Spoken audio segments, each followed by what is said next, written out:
gatas na pang sana.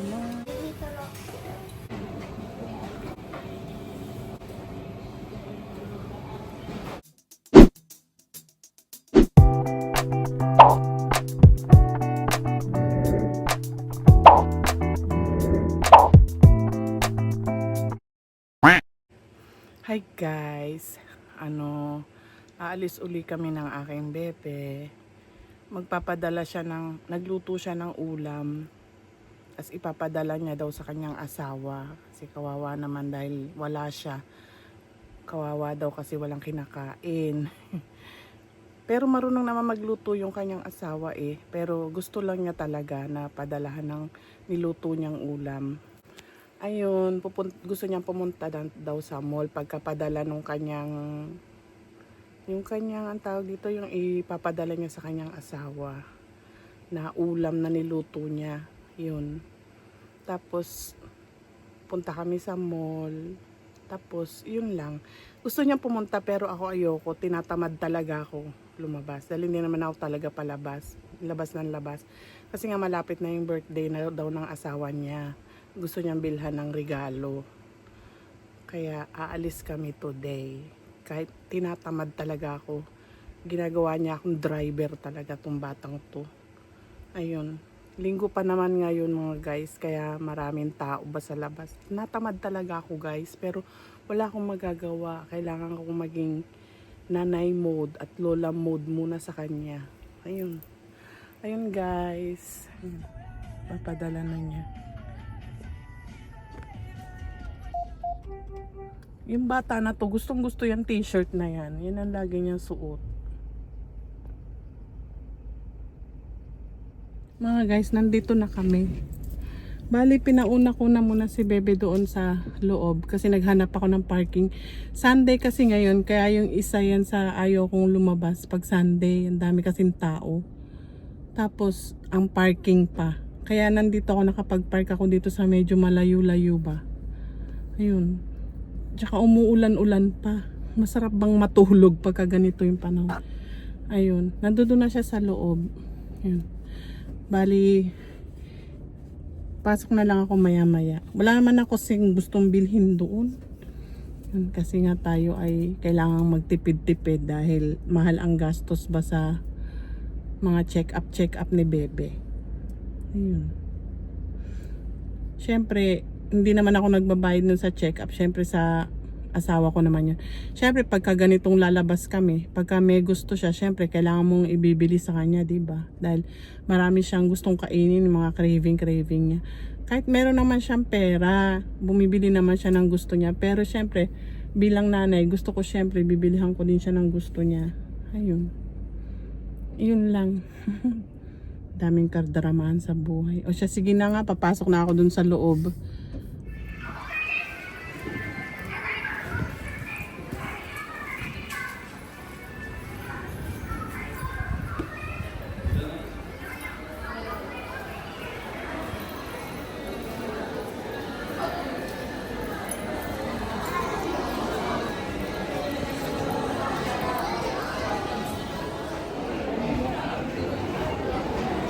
Ang daming tao guys.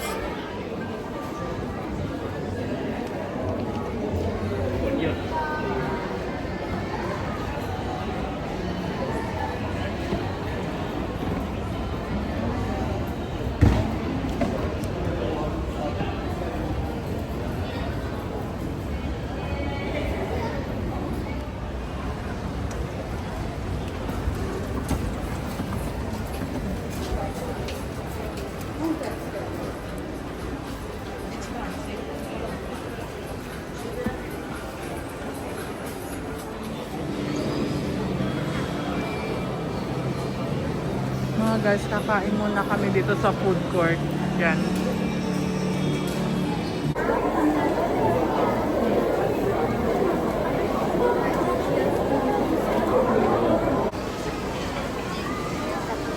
Pepe, no?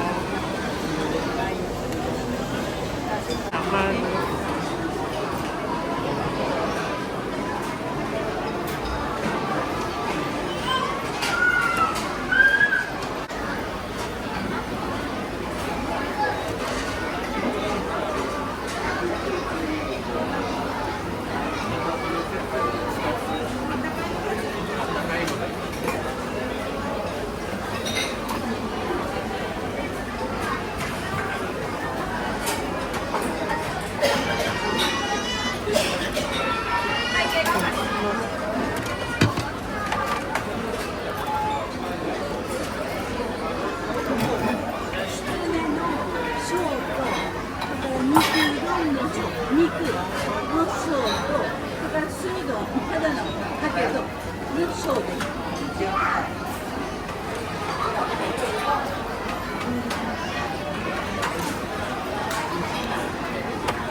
Dito kami guys sa Starbucks.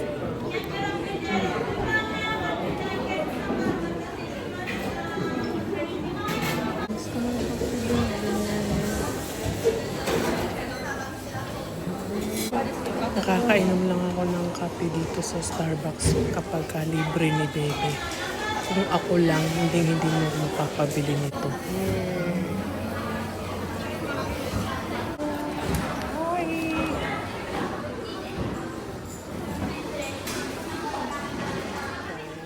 Dahil malapit na ang Piyestang Patay dito sa lugar namin, kami dito sa Japan, mamamalengke kami. Mamimili kami ng bulaklak at saka ng mga pang-alay. Mga pang-alay sa mga yumao naming kamag-anak. Ayun. Kaya tayo ay mamimili ngayon, no? Okay, guys.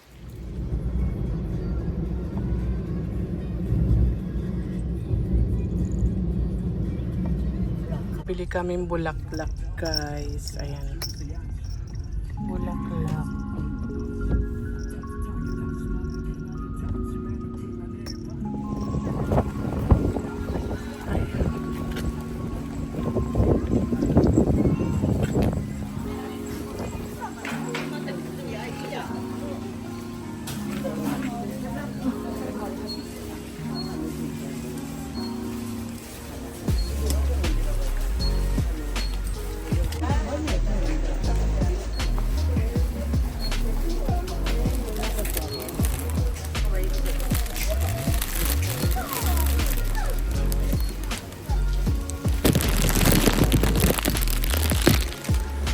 がとうございます。いらっしゃいませ。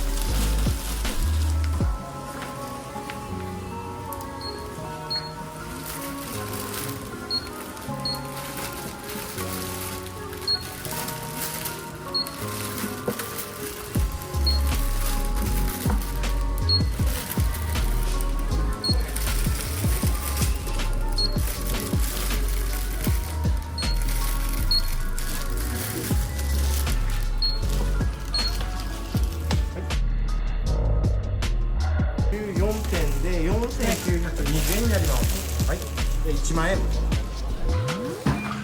Prutas na pang-alay. Grabe ang mahal ng ano dito, bulaklak oh.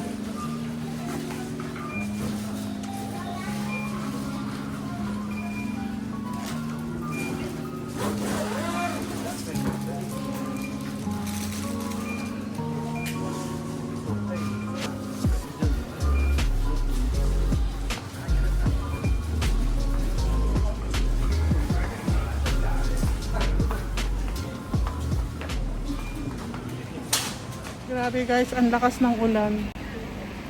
Sinundo ko yung aking asawa ng dinalang ko ng payong. Kasi kawawa naman, mababasa. Ayun siya oh.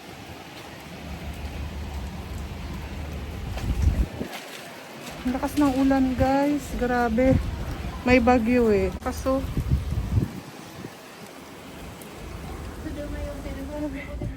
basang-basa.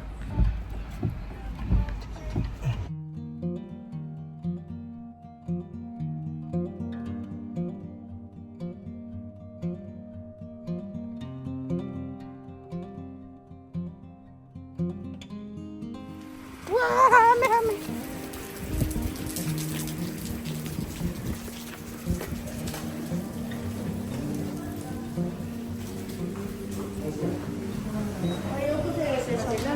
Sanin desu.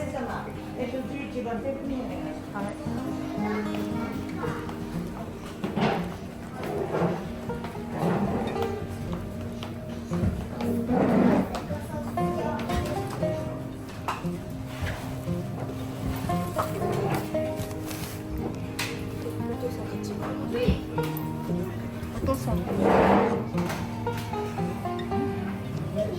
Yay! Ano yung buhay na?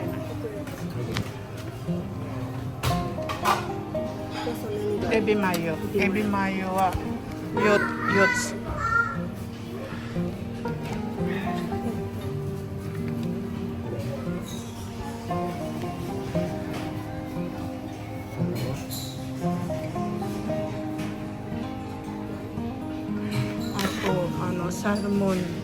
Salmon hitotsu.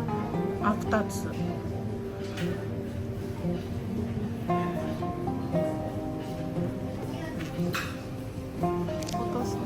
Sarang da.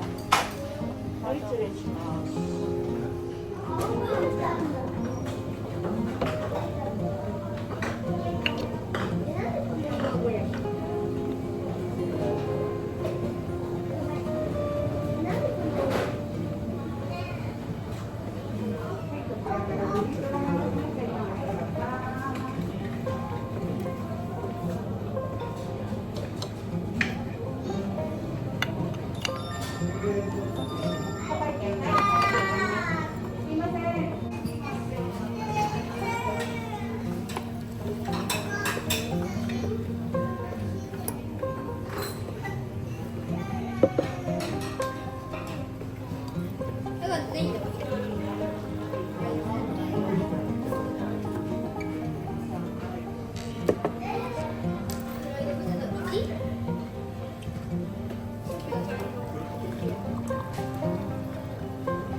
Salmon.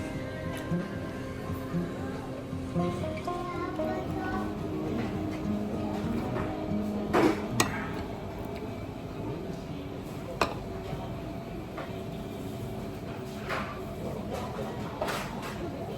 ビマヨを頼んで、あと4。ここお父様は4枚。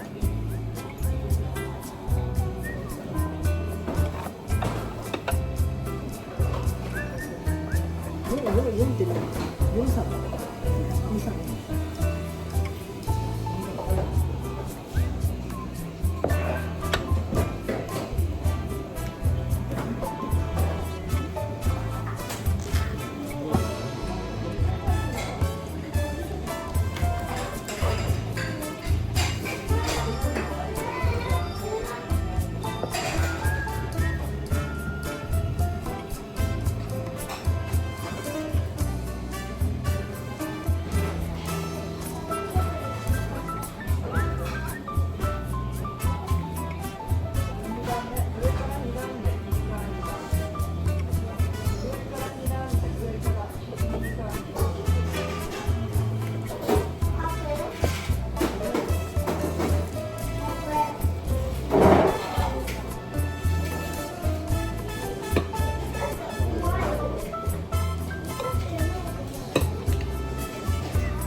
頼んで。